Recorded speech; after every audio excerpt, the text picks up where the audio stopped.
Hello friends, आप सभी का स्वागत है फौजी क्लासेज में। तो जैसा कि आप देख रहे हैं, आज हम चंद राजवंश का पार्ट 3 देखने वाले हैं। इससे पहले हम 2 पार्ट कर चुके हैं, जिसमें हमने इंपॉर्टेंट सारे क्वेश्चन देखे थे। तो आज हम तीसरे पार्ट में टॉप 50 एमसीक्यू देखेंगे। तो चलिए हम शुरू करते हैं। पहला क्वेश्चन है हमारा, जगत चंद्रिका व टीका दुर्गा नामक 2 ग्रंथ किस चंद शासक के समय लिखे गए थे? तो देखिए, इसमें 2 ये बताने हैं किसके समय लिखे गए थे, टीका दुर्गा और जगत चंद्रिका। तो ये लिखे गए थे जगत चंद के समय। ऑप्शन सी इसका राइट आंसर है। अगला क्वेश्चन हम देखेंगे। अगला क्वेश्चन है, किस चंद शासक ने कुमाऊं का विक्रमादित्य बनने की चाह में चाटुकारों को दक्षिणा देने में अपनी धन संपदा खत्म कर दी थी? देखिए, क्वेश्चन में पूछा है ऐसा शासक बताना है जिसने कुमाऊं का विक्रमादित्य बनने के चक्कर में जो उसके चाटुकार थे उसको धन संपदा देने में अपनी खत्म कर दी थी। तो राइट आंसर है इसका ऑप्शन ए, देवी चंद ने ऐसा किया था। आगे बढ़ेंगे। अगला क्वेश्चन है, किस चंद शासक को चंद वंश का मोहम्मद बिन तुगलक कहा जाता है? तो देखिए, क्या बताना है, मोहम्मद बिन तुगलक किसे कहा जाता है चंद शासक का? तो ये कहा जाता है देवी चंद को। ऑप्शन डी एकदम राइट आंसर है इसका, याद कर लीजिएगा। आगे बढ़ेंगे।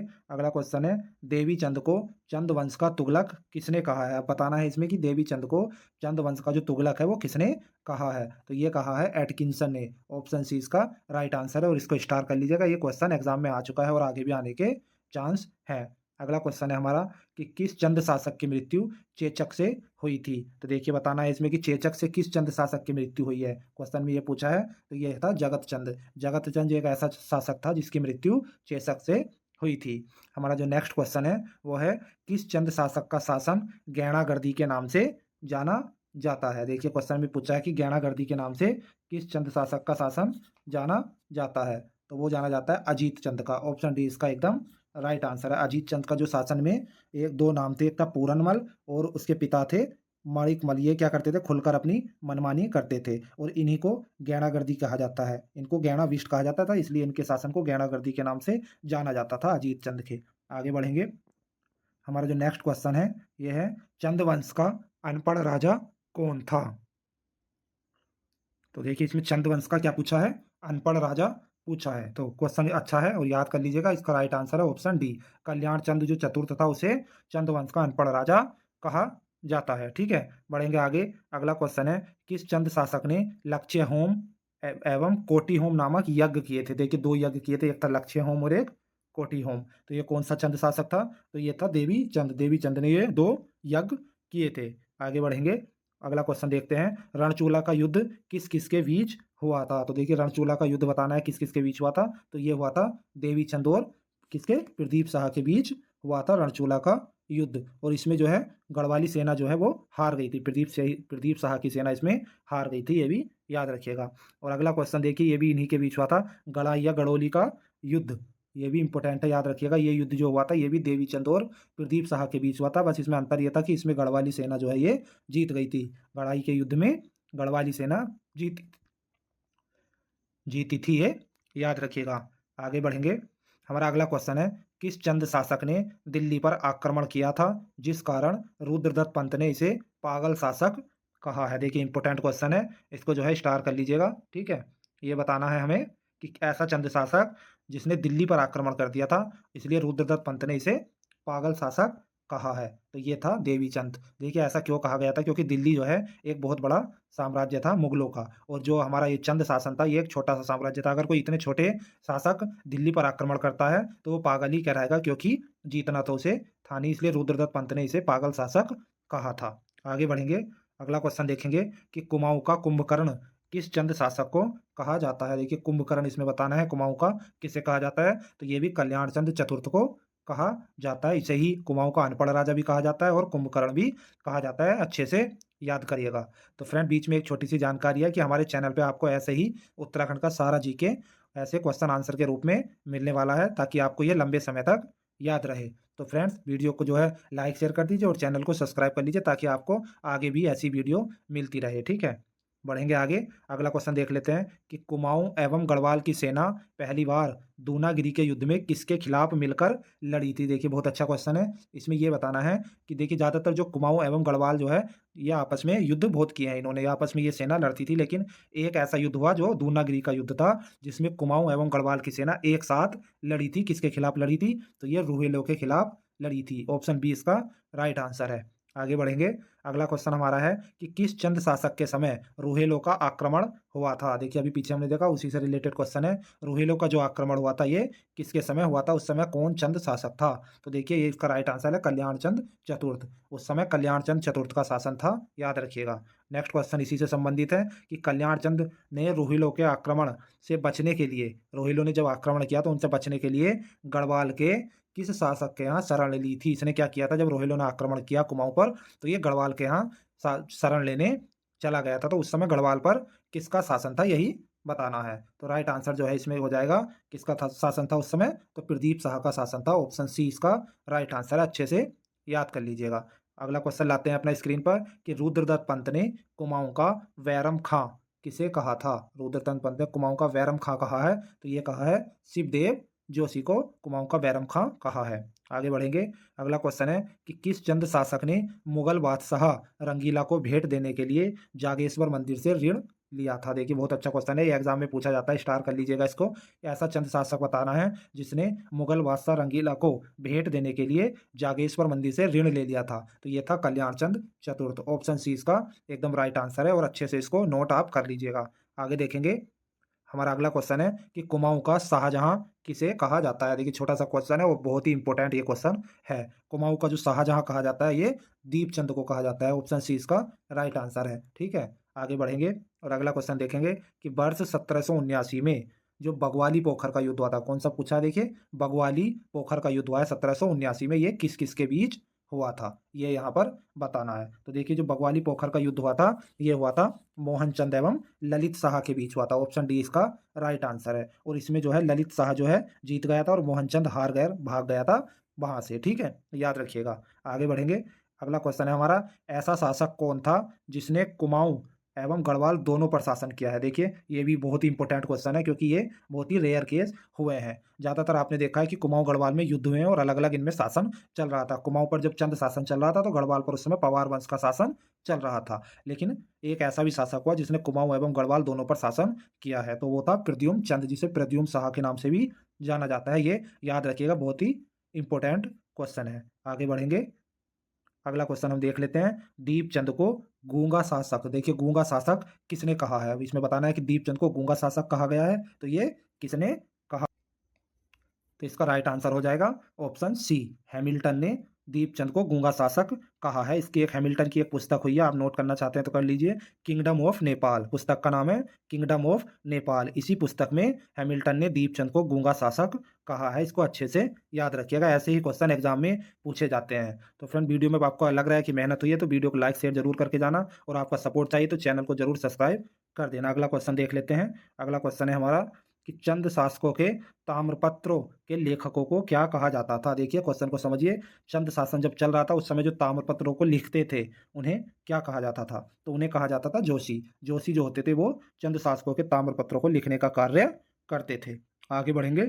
अगला क्वेश्चन देखते हैं कि चंद शासकों के ताम्रपत्रों को बनाने का कार्य कौन करते थे। देखिए दोनों क्वेश्चन में अंतर है, ऊपर पूछा था ताम्रपत्रों को लिखने का कार्य और यहाँ पर पूछा है ताम्रपत्रों को बनाने का कार्य कौन करते थे। तो ये करते थे टमटा लोग। जो टमटा लोग होते थे वो चंद शासकों के ताम्रपत्रों को बनाने का कार्य करते थे। ठीक है, अगला क्वेश्चन लाते हैं। अगला क्वेश्चन है हमारा, चंद शासन में राजकोली का कार्य क्या होता था। देखिए सारे क्वेश्चन इसमें मोस्ट इंपोर्टेंट आने वाले हैं, इसलिए ध्यान से पढ़ लीजिए और वीडियो लास्ट तक ही देखिएगा। चंद शासन में जो राजकोली है, ये क्वेश्चन एग्जाम में आया था, राजकोली का कार्य क्या होता है। तो देखिए राजकोली का कार्य होता है राज परिवार के लिए कपड़े बुनना। ऑप्शन बी इसका राइट आ रहा है, इसको अच्छे से याद कर लीजिए या नोट कर लीजिएगा। आगे बढ़ते हैं। अगला क्वेश्चन देखते हैं कि 2 बार कुमाऊं की गद्दी पर बैठने वाला शासक कौन था। ये बताना है कि जो कुमाऊं की गद्दी पर 2 बार बैठा है ऐसा शासक बताना है। तो ये था मोहनचंद। अभी देखा हमने बगवाली पोखर के युद्ध में ललित शाह से हार कर ये क्या होता है, भाग जाता है। लेकिन जब फिर प्रद्युम्न चंद शासक बनता है तो ये फिर आता है और मोहनचंद और प्रद्युम्न चंद में कई युद्ध लड़े जाते हैं,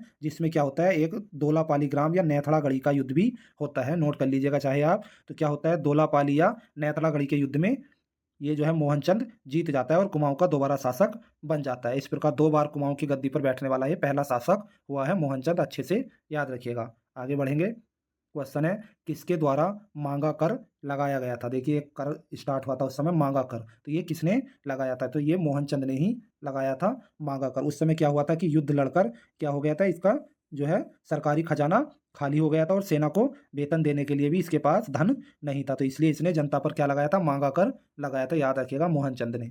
आगे बढ़ेंगे, अगला क्वेश्चन देखते हैं कि चंद शासन में पोरी का कार्य क्या होता था। देखिए चंद शासन में एक पद था पोरी, तो उसका क्या कार्य होता था, इंपॉर्टेंट है, अच्छे से याद कर लीजिएगा, एग्जाम में पूछा जाता है। पोरी होता था राजमहल की चौकीदारी करने वाला जो होता था उसे पोरी कहते थे। ऑप्शन सी एकदम इसका राइट आंसर है। आगे बढ़ेंगे, अगला क्वेश्चन देखते हैं कि उत्तराखंड में पंचायती राज व्यवस्था किसकी देन है। तो देखिए पंचायती राज व्यवस्था जो है एग्जाम में पूछा जाता है, तो ये है चंद की देन, चंद वंश की देन है पंचायती राज व्यवस्था, याद रखिएगा। आगे बढ़ेंगे, अगला क्वेश्चन देखेंगे कि किस शासक को मिट्टी का महादेव कहा जाता है। देखिए मोस्ट इंपोर्टेंट क्वेश्चन है, मिट्टी का महादेव किस चंद शासक को कहा जाता है, ये बताना है। तो ये कहा जाता है शिवचंद को। ऑप्शन सी इसका राइट आंसर है, इसको याद कर लीजिएगा। आगे बढ़ेंगे और अगला क्वेश्चन देखेंगे कि किस चंद शासक ने अल्मोड़ा में चो महल बनवाया था। देखिए इंपॉर्टेंट है, अल्मोड़ा में चो महल है, पहले तो ये याद रखिएगा कि चो महल अल्मोड़ा में स्थित है और किसने बनवाया था। तो जो बनवाया था ये बनवाया था कल्याण चंद चतुर्थ ने। ऑप्शन डी इसका राइट आंसर है। आगे बढ़ेंगे, अगला क्वेश्चन देखते हैं कि कोटा भावर जो तराई क्षेत्र होता था हमारा, काशीपुर के आसपास का क्षेत्र जो होता था उधम सिंह नगर में, उसमें आम के बगीचे लगवाए थे, वो किस चंद शासक ने लगवाए थे। ये क्वेश्चन एग्जाम में पूछा गया था इसलिए इसमें रखा गया है, ठीक है। तो ये लगवाए थे उद्योग चंद ने, याद रखिएगा। ऑप्शन ए इसका राइट आंसर है, अच्छे से इसको याद कर लीजिएगा। आजकल क्या है कि देखिए एग्जामिनर ऐसे ही क्वेश्चन एग्जाम में पूछते हैं जिससे कि जो है परीक्षार्थी कंफ्यूज हो जाते हैं, तो ऐसे क्वेश्चनों को हम अपनी वीडियो में जरूर कवर करेंगे, इसलिए जो है वीडियो को लाइक शेयर कर देना।